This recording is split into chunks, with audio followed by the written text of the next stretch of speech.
তোমরা যেমনটা জানো আমি প্রেগনেন্ট অবস্থায় মাধ্যমিক পরীক্ষা দিয়েছি। সে কি কথা? যখন আমার এক্সাম চলছিল তখন আমি 2 মাসের প্রেগনেন্ট ছিলাম। মানে যখন এক্সাম চলছিল তখন 2 মাসের প্রেগনেন্ট, মানে টেস্ট পরীক্ষা দেওয়ার পর টেস্ট ম্যাচ খেলে নিয়েছিস? সো গাইস, তোমরা যেমনটা জানো যে আমি প্রেগনেন্ট অবস্থায় মাধ্যমিক পরীক্ষা দিয়েছিলাম। কি গর্বের কথা! এমনভাবে বলছে যেন দেশের জন্য সোনার মেডেল জিতে নিয়ে এসছে। লাউরা এমন গুত্তনি দেবো না। গাইস, তোর মুখে মুছে দিয়েছে হ্যাঁ খান কি ছেলে। আজকে কিন্তু আমরা খাবো ফেদা রাইস। একবার ডিপলি চিন্তা করতো। গাইস দেখো দেখো কত ঝরঝরে ফেদা রাইস।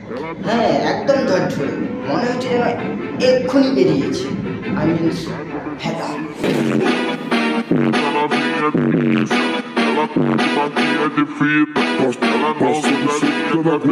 কার্তিকেতে ঘুড়ি উড়ে ভাদ্র মাসে ফানুস, মানুষ যাচ্ছে গাধার গায়ে, নষ্ট হচ্ছে মানুষ। अब ये कौन है बे? আলু ফলে মাটির নিচে, কুমড়ো ফলে চালে, নিব্বি কেমন প্রেগনেন্ট হলো চুমু খেয়ে গেলে। জানি না বন্ধুগণ, আমি আবার চলে এসেছি। Hey guys, I am Rajiv. আজকে কথা বলতে চলেছি এমন এক নিব্বি মামনিকে নিয়ে, যে কিনা টেস্ট পরীক্ষা দেওয়ার সময় ফাইনাল খেলে প্রেগনেন্ট হয়ে গিয়েছে। তো গুরুজনেরা আর আমার ছোট্ট ছোট্ট ভাই বোনেরা ভিডিওটা স্ক্রিপ করে দাও। আর বন্ধুরা কানে হেডফোন লাগিয়ে নাও। লাগিয়ে নিয়েছো? শুরু করা যাক।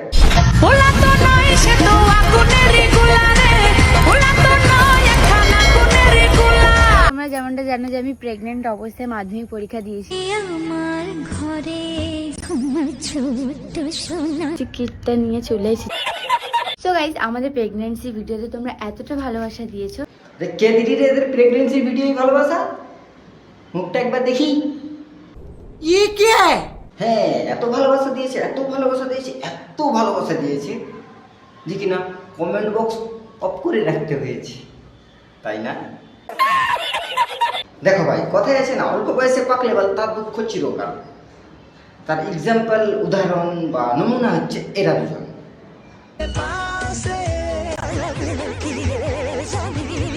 শালা ছাগল কুমড়োর বাচ্চা, এমনভাবে লজ্জা পাবার কি আছে? এমনভাবে লজ্জা পাচ্ছিস যেন প্রেগনেন্টটা তোর বউ না, তুই হয়েছিস।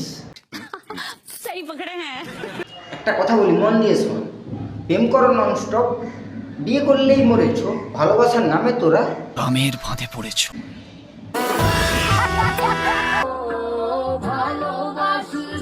ওরে শালা, ছাপড়ি আর পাগলা দুচিতের যে মেলা মিশে গেছে। ঠিক বলেছো। দেখো মামনিরা, সত্যি বাংলা গিয়ে খাটের উপরে বসে ভালোবাসি না করে, এটা যদি শিয়ালদা স্টেশনে গিয়ে বসে কার্যকলাপটা সেম করতে, তাহলে অন্তত কেউ তো মুখের উপর 2 টাকা ছুঁড়ে মারতো। ঠিক বলেছেন। আজকে আমি রান্না করেছি কি বানানি। জানি ভিডিও বানাতে কোনো ট্যাক্স লাগে না, তাও বলে তোরা সোশ্যাল মিডিয়াকে সস্তার সোনাগাছি বানিয়ে দিবি। जनता माफ नहीं करेगी। কি এটা? এটার দাম জানিস না তুই? না, এটা লাউড়া। বলছি শোন অশিক্ষিতর বংশধর, তোরা জুসকেও বলছিস লাউড়া, ঠিক আছে? আমার কাছেও আছে ওই একটা লাউড়া। দুটোর কাজ আলাদা আলাদা, কিন্তু ওটা তো তোর কাছে কোনো ম্যাটার করে না। নিবি নাকি লাউড়া? মামনির এক্সাইটমেন্টটা দেখো, যেন মনে হচ্ছে লাউড়াটা দোকান থেকে কিনে আনেনি, জনি সিং এর কাছ থেকে নিয়ে এসেছি। আমরা আইফোন। হ্যাঁ, বুঝতেই পারছি, কিন্তু ওটা চোর বাজারের। আইফোন যেমন যে কোনো চার্জার দিয়ে চার্জ করা যায় না, সেম আমরাও কালচাল মেয়ের সাথে কানেক্ট হই না। সত্যি কথা বল না, যে কেউ পাত্তাই দেয় না। कौन भौंक रहा है ये बदतमीज? আরে হিরো আলমের বংশধর, নিজের মুখটা কোনোদিন আয়নায় দেখেছিস? মনে হচ্ছে যেন কেউ ডেটল জলে জানিয়ে ধুয়ে শুকিয়ে দিয়েছে। আমি হয়তো সত্যি তোমায় না তোমার মতো করে ভালোবাসতে পারি। বলি শোন সস্তা রানু মণ্ডল, এত না কষ্ট করে 1 গ্লাস গরম জল খা, দেখবি কষ্টের সাথে পেটও ক্লিয়ার হয়ে গিয়েছে। বলছি তোদের এত ক্রিয়েটিভিটি আসে কোথা থেকে?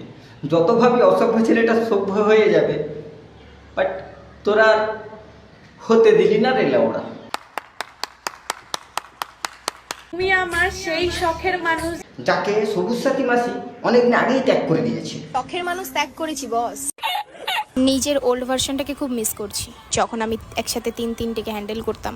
পচা একটা ভালো ছেলে করে গেম পেলে, একটা ছেলে 10টা ধরো, তুমি তো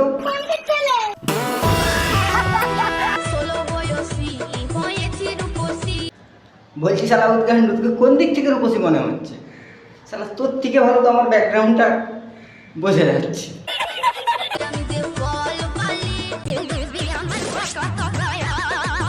এই যে ইনস্টাগ্রামে এসে বিনা পয়সায় আম বিক্রি করছিস, বাড়ির লোক কি জানে? ঠিক বলেছো। যাই হোক, তোর আম তো কালো, কালো হোক আর যাই হোক, বলি আম মিষ্টি হবে তো? কারণ তাহলে আমি খেতাম। আমি একটাই শিক্ষা দেবো, তা কি শিক্ষা দেবে শুনি? স্কুল কলেজে অন্তত একটা করে বয়ফ্রেন্ড রাখবি, যাতে বাস ভাড়া, নোট এগুলোর খরচ যেন আমাকে চালাতে না হয়। বাহ, তুমি একটা খুব সুন্দর মা। কারণ আগে করা মায়েরা শেখাতো টুইঙ্কেল টুইঙ্কেল লিটল স্টার, আর তুমি শেখাচ্ছ পরের ছেলের মারার। বলছি, পরের ছেলের মারতে গিয়ে আবার তোমার মেয়ে যদি ঘুরে মারা খেয়ে যায়, ডেলিভারি থেকে অন্নপ্রাশন সব খরচা কিন্তু বহন করতে হবে, বুঝেছো? এই শালা খানকির ছেলে যখনই ভিডিও করছি তখনই বেড়া দুমদুম ঢুকছে। আমার চ্যাটার মাল হাত হালা কথা। আমি খেতে চলেছি সারাদিন হলুদ রঙের খাবার। হ্যাঁ, সকালবেলা ব্রাশ করে 200 গ্রাম গু খেয়ে নিস, তাহলে কি জানিস ব্রেকফাস্ট খরচাটা বেঁচে যাবে। তো গাইস, আমি আমার বাবার কাছে বলেছিলাম মাছের মাথা খাবো। वाह दीदी दीदी वाह दीदी। জানি তোমরা তো কোনোদিন মাছের মাথা খাওনি, কারণ খাবেই বা কি করে, মাছের মাথা তো অনেক দাম। হ্যাঁ, আমরা মাছের মাথা খাই না, ঠিক আছে? হ্যাঁ জানি অনেক দামি, কারণ বাপের প্যান্টের ভেতর থেকে বার করে বলে কথা।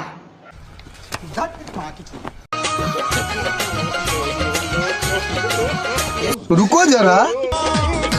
কি বলদি, এসব কি? এসব দেখে মানুষ কি কমেন্ট করবে? হ্যাঁ, নিজে বলছো ভালো কমেন্ট, ভালো ভিডিও দেখে, ভালো ফিগার দেখে, ভালো গঠন দেখে ভালো কমেন্ট করতে, আর নিজে ভিডিও শুরুতেই ঝুলে যাওয়া নাও দেখাচ্ছ। होने से पहले मेरी जवानी तो देख लो, आए हाय नजर ना लगे तुझे भोसड़ी वाली।